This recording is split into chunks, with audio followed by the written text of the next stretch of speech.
The watch. The last thing Daniel felt before the world went dark was the sun, too bright, too close, pressing down on him like a hot iron on wet cloth. Then nothing. Daniel Reeves had always been the kind of man who wore his father's watch. Not because it was expensive. It wasn't, not really. A simple stainless steel Seiko with a cracked leather band and a face that had fogged once during a rainstorm 20 years ago, leaving a permanent ghost of condensation behind the crystal. It kept time fine. That was enough. His father had worn it every single day of his adult life, and when the old man passed 3 months ago, Daniel had clasped it around his own wrist and hadn't taken it off since. Not to shower, not to sleep. The cold weight of it had become the only thing that felt real in a world that kept moving too fast without his father in it. He'd come to Riverside Park because his therapist said to get outside. Fresh air, she'd said. Sunlight. Movement. The grief was making him sedentary, and sedentary was dangerous for a man of 38 who'd already been warned twice about his blood pressure. So he came. He walked the gravel path that looped around the duck pond, hands in the pockets of his jeans, eyes mostly down. It was a Tuesday afternoon in late July, which meant the park was half empty. A few mothers with strollers, a teenager on a bicycle, a man feeding pigeons near the iron bench by the oak tree. Daniel walked slowly, not really seeing any of it, his mind drifting back to the hospital room, the mechanical breathing of machines, the shape of his father's hand on the bed sheet, still and papery as an old book. The dizziness came on suddenly, the way bad things always do, without warning, without ceremony. One moment he was walking. The next, the gravel path tilted at a strange angle, and the oak trees along the edge of the park began to rotate like a lazy carousel. Daniel stopped. He pressed his hand to the side of his head as if that might slow the spinning. His vision narrowed, the edges going dark, the center shrinking to a bright, burning tunnel. Not now, he thought, with a kind of exhausted resignation that had become his default setting since his father died. Not here. He reached for the nearest bench, but his fingers found only air. His knees buckled. The gravel came up fast, or rather, he went down fast, and then there was a sharp, brief pain in his left shoulder, and then there was nothing at all. He came back to the world slowly, the way you surface from deep water. Sound first, the distant laughter of children, the cooing of pigeons, wind through leaves. Then sensation, gravel beneath his cheek, the heat of the afternoon sun on the back of his neck, the ache spreading from his shoulder across his upper back. Then he felt it. Fingers at his wrist, careful, precise fingers working at something, the clasp of his watch. Daniel's eyes opened. The world was sideways, concrete and gravel filling his field of vision, a dandelion growing improbably from a crack 2 inches from his nose. He registered all of this in a fraction of a second, and then his instincts, dulled by grief but not entirely dead, kicked hard. He rolled over and grabbed the wrist above the hands that were touching his watch. The woman gasped and fell backward onto the grass, and Daniel sat up, his vision sloshing dangerously, his grip still tight around her arm. She was perhaps 60 years old, with silver hair cut short and practical, wearing a blue linen shirt and khaki trousers with a crease down the center. She was not what he'd expected. She looked like someone's grandmother. She looked, in fact, like someone who spent her Sunday mornings doing crossword puzzles and her weekday afternoons at the library. She also looked terrified. "Let go," she said, her voice sharp but breathless. "Let go of me right now." "You were taking my watch." His voice came out rough and strange. His mouth tasted like copper. "I was not taking it, I was removing it." She pulled her arm back and he released it, suddenly aware of how tightly he'd been gripping her. She rubbed her wrist, watching him with a mix of alarm and something that might have been exasperation. "You fell. You hit the ground hard. You've been unconscious for almost 4 minutes." 4 minutes. He put his hand to his head. The spinning had slowed to a gentle wobble. I called 911 already. They're on their way. She pointed, and he noticed her phone sitting on the grass beside her, screen still lit. And I was removing your watch because I needed to check your pulse and the band was too tight over your radial artery, and because I wanted to see if there was a medical ID on the back. There wasn't. She raised her eyebrows.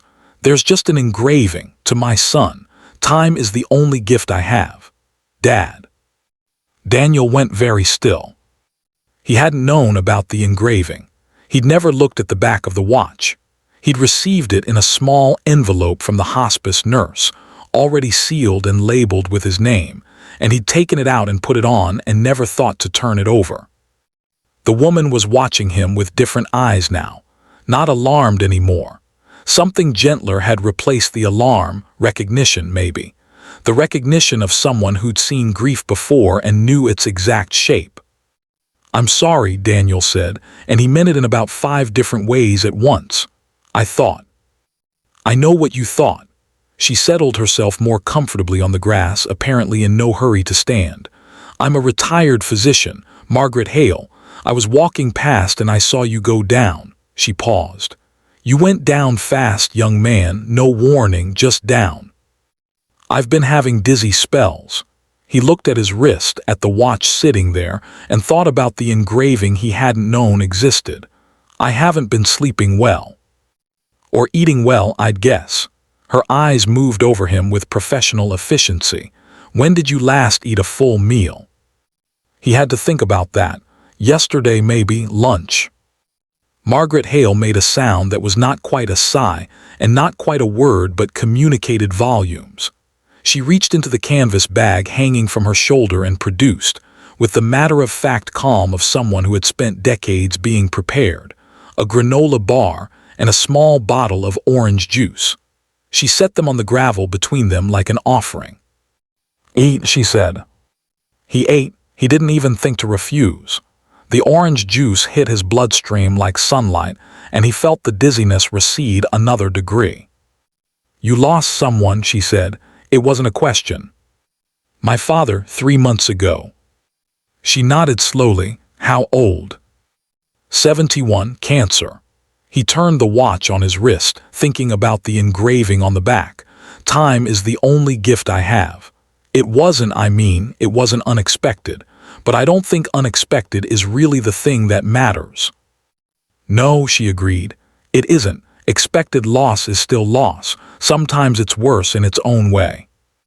You have so much time to anticipate it, and yet somehow you still aren't ready when it comes.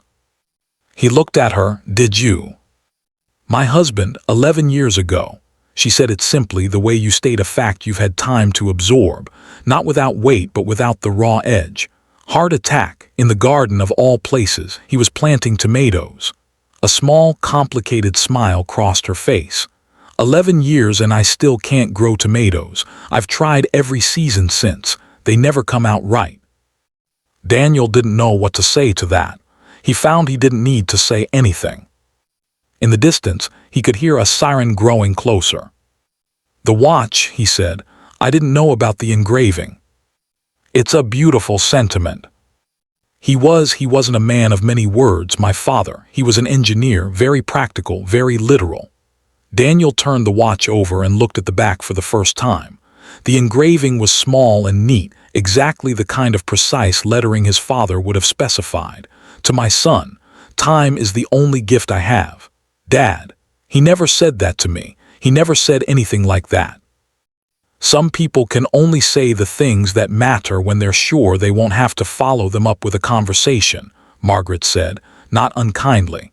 It doesn't mean they didn't feel them. The ambulance appeared at the park entrance, bumping slowly over the grass toward them. 2 paramedics climbed out, moving with the practiced efficiency of people for whom crisis had become routine. Margaret stood and gave them a concise, accurate summary of what had happened: time of collapse, duration of unconsciousness, the patient's self-reported history of dizziness and poor nutrition, with the confidence of someone who'd spent decades doing exactly this. The paramedics listened with respect. Daniel submitted to the blood pressure cuff and the pen light in his eyes and the questions about whether he had any chest pain, whether he was on any medications, whether he had a history of fainting. His blood pressure was low. Not alarmingly so, they said, but worth looking into. They recommended he come to the hospital to be checked out. He agreed. He was too tired not to agree. While one of the paramedics went back to the ambulance for the gurney, Daniel looked at Margaret Hale, who was collecting her bag from the grass with the unhurried movements of someone who had nowhere else to be. "Thank you," he said, "for stopping." She glanced at him. People should stop. It's remarkable how often they don't. She settled the bag on her shoulder. "How far away do you live?" 12 blocks north." "Do you have someone there?" He hesitated long enough that she had her answer. "My sister comes on weekends. I have friends." He paused. I've been doing this alone mostly. The grief. I thought it would be easier that way." "It very rarely is." She reached into her bag again and produced a small card which she held out to him. Plain white card stock with a handwritten name and number. "I run a grief support group on Thursday evenings. Not a professional group, just people who have lost someone and found that alone wasn't working as well as they'd hoped." A slight emphasis on the last phrase that wasn't quite irony and wasn't quite sympathy. "It's at the library on Clement Street. 7 o'clock." He took the card, looked at it. "I don't know if that's—" "You don't have to know," she said. "Just come and see." She nodded at him once with the finality of someone closing a book to a good stopping point, and then she turned and walked away across the grass, her canvas bag swinging, her sensible shoes crunching on the path. The paramedics helped Daniel onto the gurney. He lay back and looked up at the sky, blue and enormous, and the exact same shade it had been on the day his father first taught him to read the hands of a watch. 8 years old, sitting at the kitchen table, his father's hands covering his.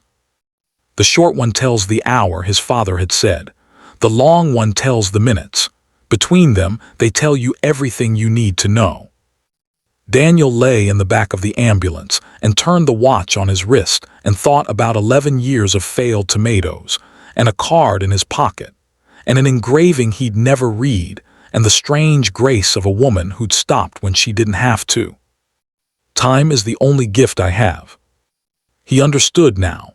He thought maybe he'd needed to collapse on a gravel path and wake up frightened and wrong about everything to understand it. The ambulance moved. The park fell away behind him. He held the card between 2 fingers and didn't let go. On Thursday, he went to the library on Clement Street. He was 11 minutes early, which was the most punctual he'd been to anything in 3 months. Margaret Hale was already there, arranging folding chairs in a circle. She looked up when he came through the door, and she didn't say "I told you so" or "I'm glad you came" or anything that would have made him feel managed or handled. She just pointed to the chair nearest the window. "That one's in the light," she said. "It's a good one." He sat down in the good chair. Other people filtered in, 7 of them, eventually, all ages, all kinds of loss. They went around the circle, the way you do. When it was Daniel's turn, he held his wrist up slightly, the way people do when they're showing something small and important. "My father left me this watch," he said. "I only just read what was written on it." He didn't say anything else. He didn't need to. Around the circle, people nodded, not because they knew his story, but because they knew the shape of it. The things that reach you late, the gifts that take time to open. Outside, the evening light moved slowly across the library floor, and the second hand swept steadily around the face of his father's watch, counting every moment, wasting none.